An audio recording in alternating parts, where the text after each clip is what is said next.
छुट्टी के दिन पति पत्नी आंगन में बैठे हुए थे और कुछ सोच रही थी पत्नी, और वे एक जगह देखे ही जा रही थी। पति वहीं पर बैठा बैठा जब अपनी पत्नी को ऐसे बैठे हुए देखता है तो कहने लगता है कि क्या हुआ, क्या सोच रही हो तुम। तो उसके बाद जो पत्नी है वो कोई रेस्पॉन्स नहीं करती, तो उसके बाद वो उठकर उसे हिलाता है और कहता है कि क्या हुआ, किस गहरी सोच विचार में हो। इस बात को सुनकर जो पत्नी है वो कहती कि नहीं नहीं कुछ नहीं। तो उसके बाद वो कहता है नहीं कुछ तो बात है, वरना ऐसी बात नहीं होती। तो उसके बाद जो पत्नी होती है वो कहती है कि हाँ बात तो है, लेकिन समझ नहीं आ रहा कैसे कहूँ। तो उसके बाद वो कहने लगता है कि मेरी तुम पत्नी हो, जैसा चाहे वैसे कह दो, इसमें मैं कौन सा बुरा मानने वाला हूँ। इस बात को सुनकर जो पत्नी है वो एकदम से अपने पति के सामने खड़ी हो जाती है और कहने लगती है कि तुम मेरी छोटी बहन से शादी कर लो। इस बात को सुनते ही पति के पैर तले से जमीन खिसक जाती है और वो कहने लगता है कि तुम पागल तो नहीं हो गई। लेकिन फिर भी जैसे तैसे वो अपने पति को मना लेती है और उसके बाद उससे शादी भी हो जाती है। लेकिन अंत इस कहानी का ऐसा होता है जिसे सुनकर आप सभी लोग हैरान हो जाओगे। क्या हुआ था ऐसा, पूरी सच्चाई के बारे में जानने के लिए वीडियो को अंत तक जरूर देखें। नमस्कार, स्वागत है आपका आज की इस वीडियो में। मेरा नाम है जीतू। आज की कहानी स्टार्ट होती है बिहार के भागलपुर से। बिहार के भागलपुर में एक बड़ा ही खुशनुमा परिवार रहा करता है। परिवार के अंदर एक पति है जिसका नाम सरजीत होता है और जो पत्नी है उसका नाम अनीता होता है। सरजीत और अनीता के 3 बच्चे हैं और तीनों बच्चों को पाकर वह बड़े खुश है। अभी सबसे छोटा जो बेटा है वो तो काफ़ी छोटा है, यानी कि अभी गोद में ही वो रहा करता है। सरजीत जो होता है वो एक कंपनी में काम किया करता है और अपनी पत्नी और बच्चों का भरण पोषण आराम से कर लिया करता है। अब एक दिन संडे का दिन होता है जिस दिन पति पत्नी बाहर बैठकर धूप ले रहे थे क्योंकि सर्दियों का दिन था। और उसी समय जो पत्नी है वो एक तरफ देखती रहती है और तभी पति उसे पूछ लेता कि क्या हुआ। तो उसके बाद वह कोई जवाब नहीं देती है और उसके बाद वह झंझोर कर उसे जब पूछता है तो वो कहने लगती है कि मेरी बहन से शादी कर लो, छोटी बहन से। अब इस बात को सुनकर जो पति है हैरान हो जाता है और कहने लगता है कि तुम कह क्या रही हो, पागल तो नहीं हो गई हो। लेकिन तभी जो पत्नी है वो कहने लगती है कि मैं पागल नहीं हो गई, मैं सही कह रही हूं। मेरी बहन बहुत ही ज्यादा परेशान है। उसकी 2 शादी हो चुकी हैं, लेकिन दोनों शादियां बिल्कुल भी सक्सेस नहीं हो पाई हैं। पहला पति तो उससे कहा करता था कि तुम मुझे पसंद ही नहीं हो और तुम मेरे लायक ही नहीं हो। इसी वजह से उससे तलाक हो गया और तलाक होने के बाद जब घर वालों ने दूसरा पति ढूंढा तो दूसरा पति शराब पिया करता था और शराब पीकर उस पर पिटाई लगाया करता था। दूसरे वाले के साथ तो उसने काफी घर बसाने की कोशिश की थी और मुझे पता है इस बात से। इस बात को सुनकर यहाँ पर जो पति है वो कहने लगता है कि फिर दूसरा वाला भी तो छूट गया।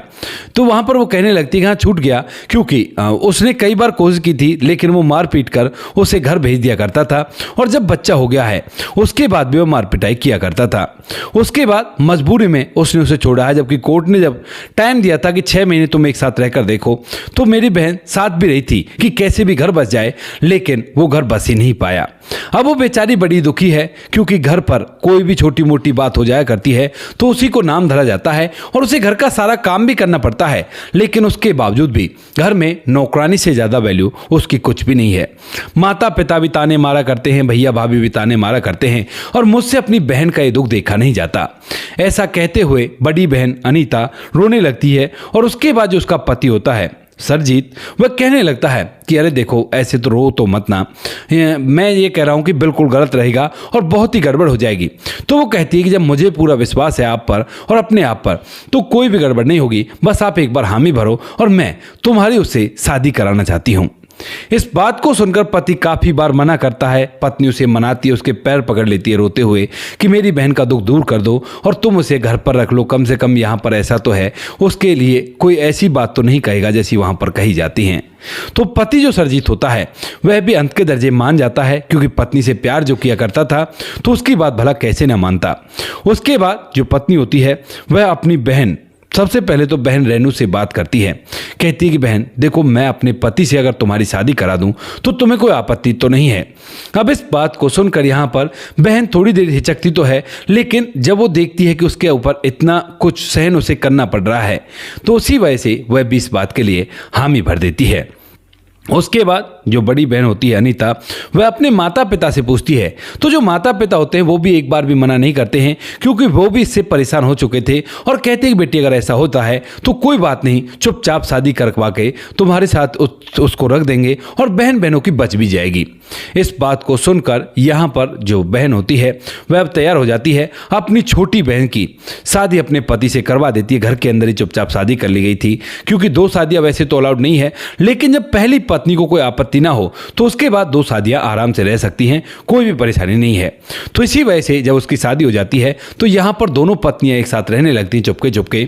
और उसके बाद जब बहन वहाँ पर रहती है तो उसके बाद जो पति होता है उसे ना जाने कैसे छोटी वाली बहन ज़्यादा अच्छी लगने लगती है, क्योंकि वह उससे ज़्यादा खूबसूरत थी। अब जब उसे ज़्यादा खूबसूरत लगने लगती है तो अब तक तो बहन बहनों में बड़ा ही गहरा प्यार था। बहन भी उसका एहसान माना करती, तो हर काम को खुद कर दिया करती थी। कहा करती थी कि बहन तू आराम से रह, बस मेरे बच्चे को संभाल ले। तो बड़ी बहन बच्चे को संभाला करती थी स्टार्टिंग में, लेकिन अब जब उसका पति सरजीत उससे प्यार करने लगता है, वो उसे अच्छी लगने लगती है, तो उसके बाद उसे काम करती हुई को हटाकर कह दिया करता है कि अनीता तू देख ले इस काम को, इससे मुझे कुछ काम है। तो उसके बाद उसके सामने ही उसे कमरे के अंदर ले जाया करता और वो दोनों काफी देर तक कमरे के अंदर रहा करते। ये बात देखकर बड़ी बहन को जलन तो होती है और कई बार वो सोचती है कोई बात नहीं, तेरी छोटी बहन ही तो है, कोई बड़ी बात नहीं है। लेकिन यहाँ पर जब ये बात को ज्यादा बढ़ने लगती है तो बहन बहनों का प्यार सौतनों की नफरत में न जाने कब बदल जाता है। दोनों को पता भी नहीं चलता और दोनों एक दूसरे से झगड़ा करने लगती हैं। अब जब पति देखता है कि दोनों एक दूसरे से झगड़ा कर रही हैं तो उसके बाद अपनी पत्नी को लेकर बिहार के भागलपुर में चला जाता है। वहां पर एक किराए का कमरा लेता है और वहीं पर रहने लगता है। इधर जो बड़ी बहन थी वो यहीं पर रहने लगती है, अपने दोनों बच्चों और बेटी को लेकर यहीं पर अपना जीवन व्यतीत करने लगती है। मन ही मन उसे बुरा तो बहुत लगता है और जब वह इस बात की शिकायत अपने माता पिता से करती है तो यहाँ पर जो माता पिता हैं वो भी कहते हैं कि तुझे ही भलाई की लगी थी और कर ले भलाई। यहाँ पर जो अनीता होती है वो मन ही मन सोचती है कि मैंने तो अच्छा ही सोचा था, लेकिन फिर ये क्या हो गया। उसके लिए ये बड़ी दुख की बात होती है कि उसका पति उसे छिन गया।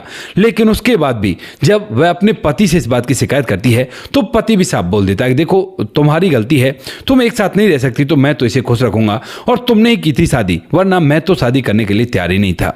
अब पति से भी कुछ नहीं बोल सकती, अपनी बहन से भी कुछ नहीं बोल सकती, माता पिता से भी कुछ नहीं बोल सकती।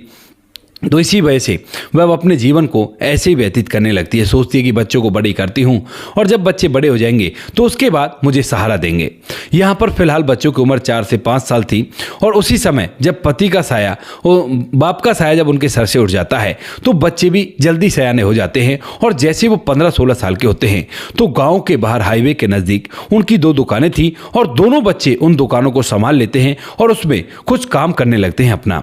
यहाँ पर जो माँ है वो भी उन्हें सहारा देती है और वो भी काम करके उन्हें आगे बढ़ाने के लिए प्रेरित किया करती है।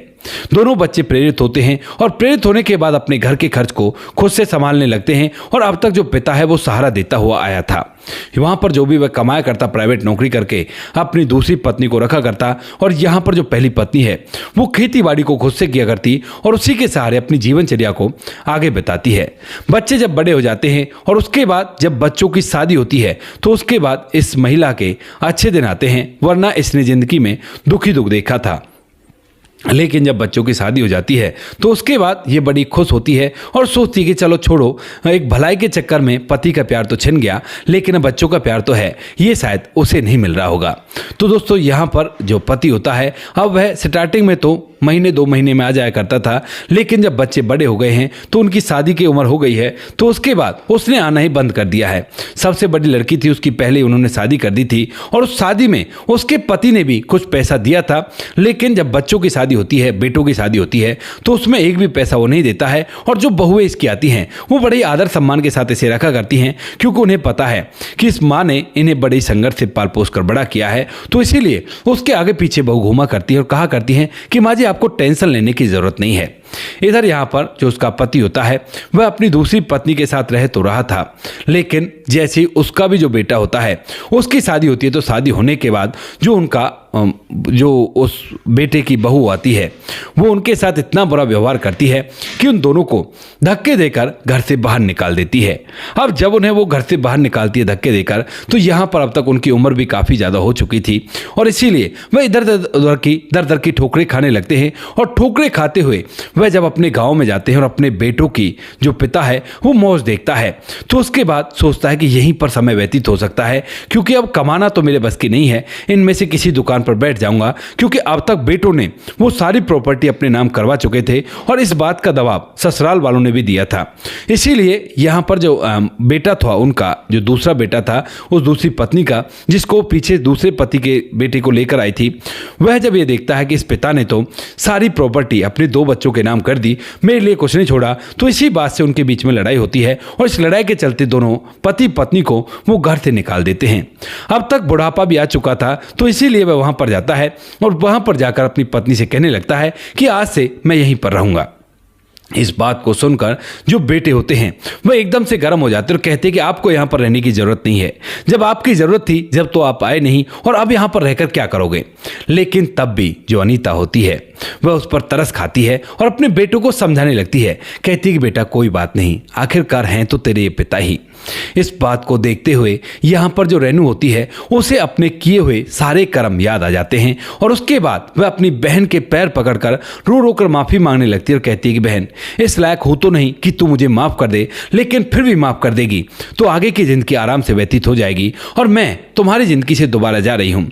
अपने पति को अपने पास रखो और जो कुछ भी तुमने मेरे लिए किया उसका बहुत बहुत एहसान है मुझ पर। ऐसा कहकर वह रोते हुए उससे माफ़ी मांगती है, तो यहाँ पर जो बहन होती है अनीता, बड़ी बहन, वह उसे माफ़ कर देती है, कहती है कि कोई बात नहीं, मैंने तुम्हें माफ़ किया, कोई परेशानी नहीं है। इसके बाद जो छोटी बहन होती है रेनू, वह वहाँ से जाने लगती है, लेकिन तभी अनीता उसे रोकती है, कहती है कि रुक जाओ बहन, कहीं मत जाओ, जो कुछ भी गलती हुई है उसे मैं छोटी सी भूल समझकर माफ़ तो कर दिया है, अब तुम यहीं पर रहो, मेरे बच्चे हैं ना, ये सब कुछ संभाल लेंगे, भले ही तुम्हारे बच्चे ने तुम्हारे अपने पास नहीं रखा।